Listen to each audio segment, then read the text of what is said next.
Doctor علی Larijani ایرانی supreme national security council کے secretary کا مسلم ممالک کے حکمرانوں اور عوام کو 6 نکاتی پیغام جاری کر دیا گیا۔ نمبر 1، ایران کو ایک فریب امیز امریکی صہیونی جارحیت کا نشانہ بنایا گیا جو کہ مذاکرات کے دوران ایران کو ختم کرنے کے مقصد سے پیش آیا۔ یہ جارحیت ایک عظیم رہبر انقلاب اسلامی اور بہت سے عام شہریوں اور فوجی کمانڈروں کی شہادت پر منحصر تھا۔ تاہم جارحیت پسندوں کو ایرانی عوام کی جانب سے سخت قومی اور اسلامی مزاحمت کا سامنا کرنا پڑا۔ نمبر 2، آپ جانتے ہیں کہ غیر معمولی معاملات اور محدود سیاسی عہدوں کے علاوہ کوئی اسلامی ریاست ایرانی عوام کے شانہ بشانہ کھڑی نہیں تھی۔ اس کے باوجود ایرانی عوام اپنی مضبوط قوت ارادی کے ذریعے جارے کو دبانے میں کامیاب رہے، یہاں تک کہ وہ اس اسٹریٹجک تعطل ابنائے حرمت سے نکلنے کا راستہ تلاش کرنے سے قاصر ہیں۔ نمبر 3، ایران بڑے شیطان اور چھوٹے شیطان یعنی امریکہ اور اسرائیل کے خلاف مزاحمت کی راہ پر گامزن ہے، لیکن کیا بعض اسلامی حکومتوں کا موقف رسول اللہ صلی اللہ علیہ وآلہ وسلم کے اس ارشاد سے متصادم نہیں ہے جو شخص کسی آدمی کو اے مسلمان کہتے ہوئے سنتا ہے اور اس کا جواب نہیں دیتا،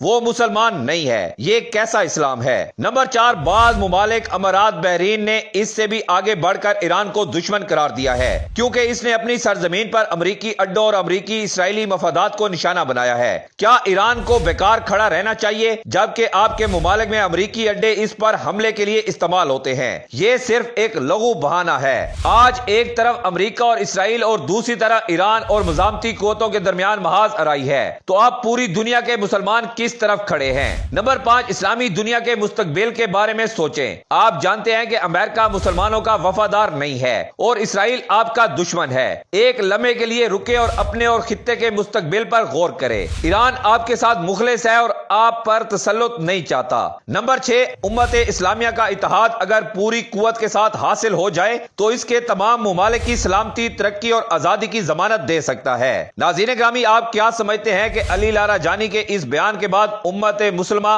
یکجا ہو کر دشمن کو جواب دے گی یا اسی طرح دشمن کے سامنے لیٹی رہے گی؟